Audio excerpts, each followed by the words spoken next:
Hi there, my name is Patrick Tissigem. I'm a managing partner for U2U.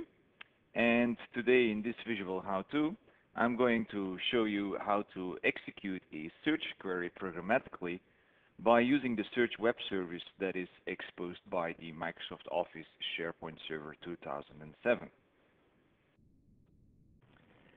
As a developer, you have two options to programmatically execute a search query.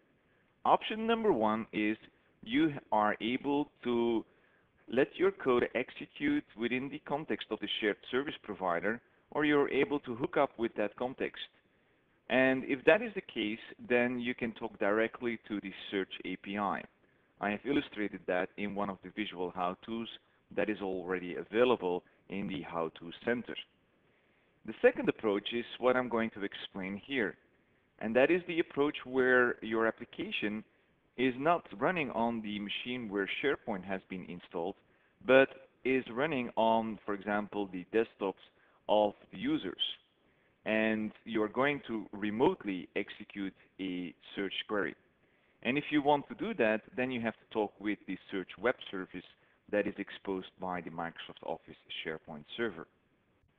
To illustrate this, I have a small Windows application that can run on these remote clients.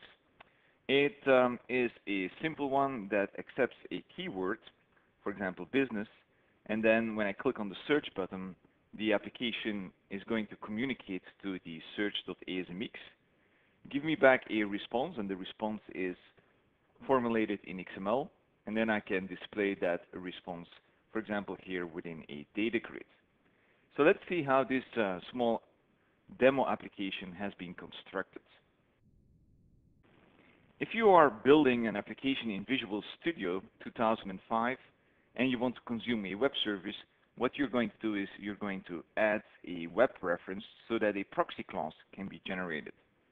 And the URL you have to enter for the search web service is, or can look like this one here. So you give the URL to one of your extended IIS web applications and a site collection, and then the search.asmx. So search.asmx is the name of the web service that we're going to consume. Once Visual Studio has connected to the web service, it can show you this page here with different web methods. And the two important ones are query and queryx. Both allow us to execute the search query, but the first one will return us the search results in XML format. That's what you have seen in the message box. And then queryx returns the search results as a serialized data set that you can immediately bind to one of your controls within the application. Here in the class, you will find first the declaration of a small constant, which is storing the query packet. So that's the XML we're going to send to the web service with a small placeholder for the query that was entered by the user. Next, you have the code in the event handler of the button with the 5 steps to come up with the results you saw in the Windows application. So step number 1 is the creation of the instance of your proxy class. Then you set the credentials. You can set the credentials to the currently logged on user or a new network credential. We're going to make sure that our query packet contains whatever the user typed in into the text box. And then we have 2 calls. One call to the query method. We pass the query string and we get the results in XML, and that's what we show in the message box. And then we have a call to queryx, passing the same query string, but now the proxy class will make sure we get as a return value a data set. And one of the tables can be bound directly to, in our case, the data grid view.